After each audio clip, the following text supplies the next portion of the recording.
and now you are watching BBC News. Today we will be discussing inequality of educations. A new report released by Department of Education found that students are not receiving the adequate education resources they need to success in school.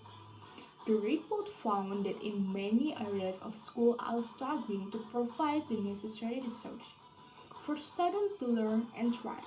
It concludes that there is a lack of qualified teachers, insufficient supply and adequate funding.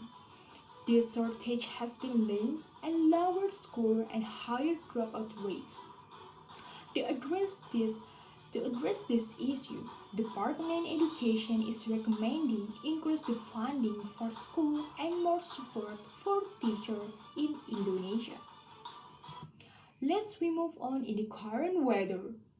Unfortunately, more rain is expected in this day.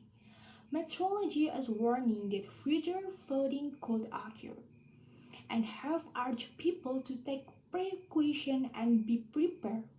The next 24 hours are essential to monitor the high rainfall's amount and prepare for possible floodings. This was all news for today. Make sure to check back tomorrow for more update news from BBC News. Thank you for watching and have a great day.